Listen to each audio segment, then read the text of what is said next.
বন্ধুরা, আপনারা যদি রাশিদ খানকে সেরা খেলোয়াড় মনে করে থাকেন তাহলে আজকের ভিডিওতে লাইক করতে ভুলবেন না। বন্ধুরা, অস্ট্রেলিয়ার সঙ্গে ম্যাচ হেরে ও চ্যাম্পিয়ন ট্রফি থেকে বাইরে ছিটকে গিয়ে কেঁদে ফেলে রাশিদ খান। তারপর তিনি ভারতীয় দল রোহিত শর্মা ও বিরাট কোহলিকে নিয়ে অবাক করা বয়ান দিয়েছেন, যেটি শোনার পর অবাক হয়ে গিয়েছে পুরো ক্রিকেট বিশ্ব।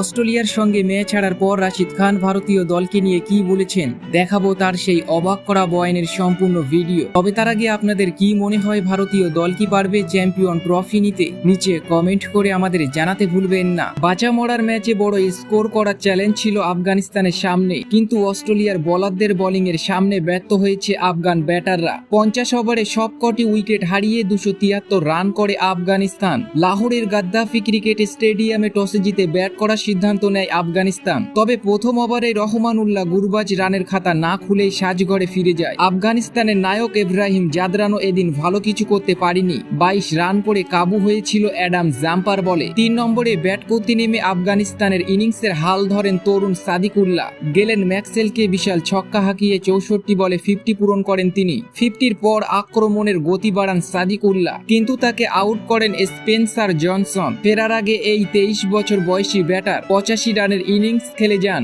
সাদিকুল্লাহ ফিরতেই ধস শুরু হয় আফগানিস্তান ব্যাটিং লাইন আপে। এরপর 49 বলে 20 রান করে ফেরেন অধিনায়ক হাসমাতুল্লাহ শহীদি। ক্রিজে এসেই রান আউট হয়ে যায় মোহাম্মদ নবী। শেষের দিকে আজমাতুল্লাহ ওমরজায়ের 50-তে 273 রান করে আফগানিস্তান। বন্ধুরা, এই রান তাড়া করতে নেমে শুরুটা বেশ দারুণভাবে করেছিল অস্ট্রেলিয়া। আজকের ম্যাচে অসাধারণ ইনিংস খেলেছিল তারা। 13 ওভারে একটি উইকেট হারিয়ে 109 রান করেন। আজকের ম্যাচে ট্রাভিস হেড অসাধারণ ইনিংস খেলেছিল। তার এই অসাধারণ ইনিংসের জন্য ম্যাচটি জয় করে নেয় অস্ট্রেলিয়া। বন্ধুরা, এই ম্যাচ জেতার পর রাশিদ খান অবাক করা বয়ান দিয়েছেন ভারতীয় দলকে নিয়ে। তিনি তার বয়ানে বলেছেন, আমি আমার মুখের ভাষা খুঁজে পাচ্ছি না কিভাবে বলবো। আমরা দুঃখিত এই ম্যাচ হেরে। আমরা অনেক স্বপ্ন নিয়ে এসেছিলাম পাকিস্তানে, কিন্তু আমাদের স্বপ্নটা এখানেই শেষ হয়ে গিয়েছে। আমরা অনেক লড়াই করেছিলাম ভালো কিছু করার জন্য। আমরা কঠোর পরিশ্রম করেছিলাম চ্যাম্পিয়ন ট্রফি নিজেদের ঘরে নেওয়ার জন্য, কিন্তু আমরা পারলাম না। আমরা ব্যর্থ হয়েছি, এর জন্য ক্ষমা চাইছি সকলের কাছে। তারপর তিনি বলেছেন, আমি রোহিত ভাই ও বিরাট কোহলিকে বলতে চাই আমাদের এই হারের প্রতিশোধ নিতে।